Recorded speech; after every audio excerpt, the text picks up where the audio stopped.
बिहार विधानसभा का चुनाव होने वाला है और इससे पहले बिहार सरकार ने एक बड़ा निर्णय लिया है। महिलाओं को सरकारी नौकरियों में 35% आरक्षण देने का। हमारे साथ राष्ट्रीय लोक मोर्चा के राष्ट्रीय अध्यक्ष उपेंद्र कुशवाहा हैं। सर, जिस तरीके से ये फैसला लिया गया है, क्या इसे चुनाव से जोड़कर देखा जा सकता है? नहीं, चुनाव से जोड़कर देखना कहीं से मुनासिब नहीं है, क्योंकि माननीय मुख्यमंत्री नीतीश कुमार जी ने महिलाओं के हक में कोई पहली बार इस तरह का फैसला नहीं लिया है। शिक्षकों की बहाली में, पुलिस की बहाली में और उसके पहले पंचायती राज संस्थाओं में, नगर निकायों में महिलाओं के लिए सब जगह उन्होंने बड़ा हिस्सा निर्धारित किया है। उसी क्रम में यह एक फैसला है। तो महिलाओं के सशक्तिकरण के लिए तो लगातार मुख्यमंत्री जी काम करते रहे। यह भी काम जो हुआ है सरकार के द्वारा, निश्चित रूप से सरकार को धन्यवाद करना चाहिए। बहुत अच्छा काम हुआ है, लेकिन काम करने का जो एक सतत पहले से चल रहा है, उसी दृष्टि से इसको देखना चाहिए। आपको लगता है कि आरक्षण आगे आने वाले समय में कोर्ट का रुख तो नहीं अख्तियार करेगा, क्योंकि जो एक कैप निर्धारित किया है सुप्रीम कोर्ट ने, उसके इर्द गिर्द में तो नहीं आएगा? नहीं, उसमें नहीं आवेगा कहीं से कि महिलाओं के लिए रिजर्वेशन, हमने जैसा ही कहा कि और विभाग में पहले से वहाँ चल ही रहा है, तो कोर्ट का कोई मामला नहीं बनता है। सर, बिहार आजकल काफ़ी सुर्खियों में है। लगातार चुनाव आयोग की तरफ से जो निर्णय लिए जा रहे हैं एसआईआर को लेकर, पेपर में विज्ञापन देकर कहा जाता है कि अब कोई डॉक्यूमेंट की जरूरत नहीं पड़ेगी। फिर बिहार चुनाव आयोग की तरफ से कहा जाता है कि एसआईआर चलता रहेगा।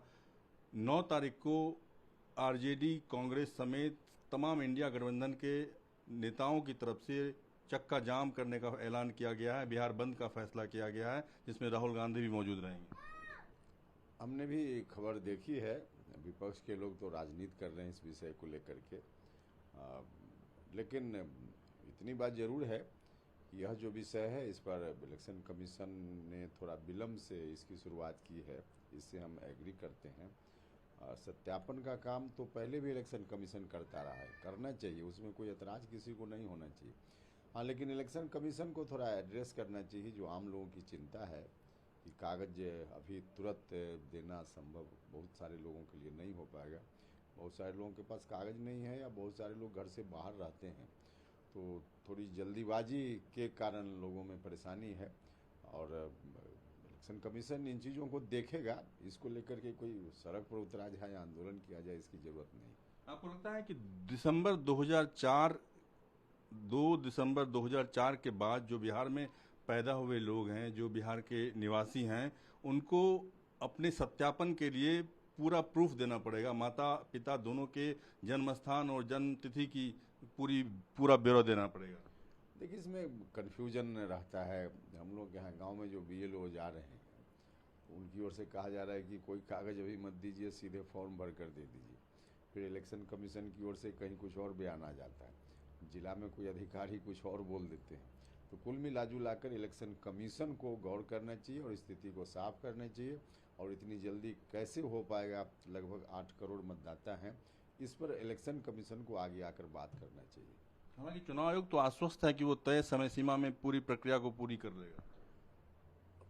प्रक्रिया पूरी कर ले, लेकिन इस बात का ध्यान तो इलेक्शन कमीशन को रखना ही पड़ेगा कि फर्जी मतदाताओं का नाम जो भी है कट जाए। निश्चित रूप से यह सही है, लेकिन एक भी जेन्युइन मतदाता का नाम किसी भी कारण से नहीं छूटना चाहिए।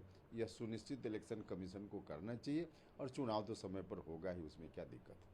एक सवाल, अब बिहार में अपराध की घटनाएं लगातार बढ़ती जा रही है। हालांकि गोपाल खेमका के मामले में पुलिस को कामयाबी मिली कि जो सूत्रधार थे, जिन्होंने अपराध को अंजाम दिया था, उनको पुलिस ने गिरफ्तार किया, इनकाउंटर भी हुआ, लोग मारे भी गए हैं। आपको लगता है कि जिस तरीके से पूरे अलग अलग जिलों में अपराध की घटनाएं बढ़ रही है, वो चिंता का विषय है?